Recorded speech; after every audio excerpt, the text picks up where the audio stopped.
Alright guys, so today we're going to be working with function operations again. So it's function operations day 2. It's going to look a lot like yesterday, but there's just going to be one extra step that we're going to add in today. So what color do I want? Purple, no, light blue. Okay, so this is called function operations. We're adding and subtracting again, but this time there's inputs. So, day 1, this is what we are seeing. This f of x plus g of x. You worked with that yesterday, you worked on the homework. Today, you're gonna see things more like this, where it has this f of 3 plus g of 3. So it's not much different. Like I said, there's just one extra step. And we'll do a few examples so you can see what that is. But basically, we're putting a number in for x in the functions, and then you're solving until you get just a number. So in these examples today, we won't, at the end of everything, once we do all our steps, we won't have any x's, it'll just be a number.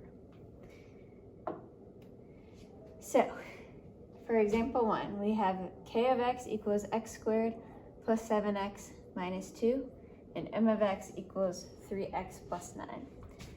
So I'm going to show you 2 different ways that you can think about this. Both are great, both work exactly the same. So here, the way this is written, it's k plus m in parentheses, and then we have the 2, where the x normally is. So how I'm going to show you how to do this one is we're going to add the functions first. So we have k plus m, just like yesterday, x squared plus 7x minus 2. That's our k of x, plus 3x plus 9. So right now, we're just doing the same exact thing we did yesterday. So we're gonna combine like terms first. So we have the 7x and the 3x. X squared stays, so that becomes 10x. Then we have a 9 and a negative 2, which combines to be 7. Okay, now we're gonna take our 2 and we're gonna put it in where every x should be. So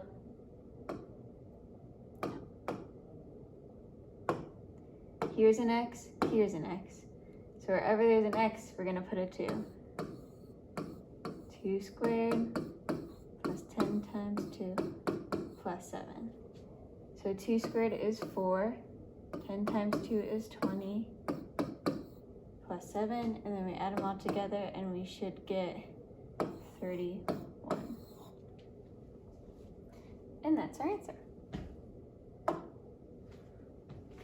Okay, this one we're going to do it a little bit differently. So this time k of x is x squared plus 7x minus 2, and m of x is 3x plus 5. So you see this one's written a little differently. We saw this yesterday. Instead of x, we have a negative 1s. So this time, I'm going to plug in the negative 1 to each one first and then subtract. So if I look at k of negative 1, I get negative 1 squared plus 7 times negative 1 minus 2. Negative 1 squared is positive 1, minus 7 minus 2 is negative 8.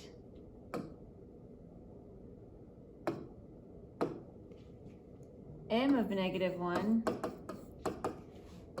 is 3 times negative 1 plus 5.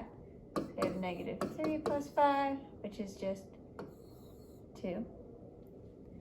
And now we have, this is our k of negative 1, so that's negative 8, and we are minusing our k, or m of negative 1, which is 2. So our answer is negative 10.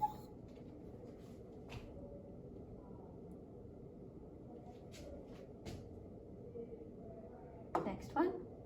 So I wrote it both of these because either way you do it, you're going to get the same answer as long as you do your subtraction in the right order.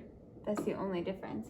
So g plus f of negative 3 is the same as g of negative 3 plus f of negative 3.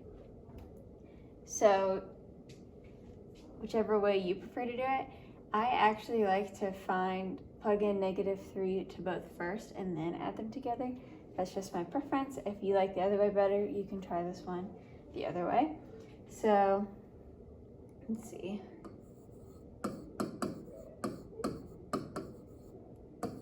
F of -3 is 3 times -3 squared minus 5. So that's 3 times 9 minus 5, which is 27 minus 5, which is 22.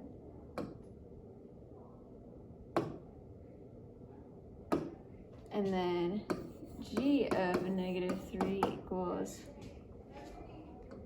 7 times -3 squared minus 4 times -3 plus 2, which is -3 squared is 9. -4 times -3 is positive 12. 7 times 9 is 63 plus 12 plus 2, which is 75 plus 2, 77. So 22 plus 77 equals 99. So again, whichever way you like better is totally fine. I'm not gonna make you do both ways. You can try both ways at first, see which one you think is easier, you understand better, whatever works for you, you can do that forever. So there's gonna be a homework posted. There's about 10 questions that I want you guys to go through.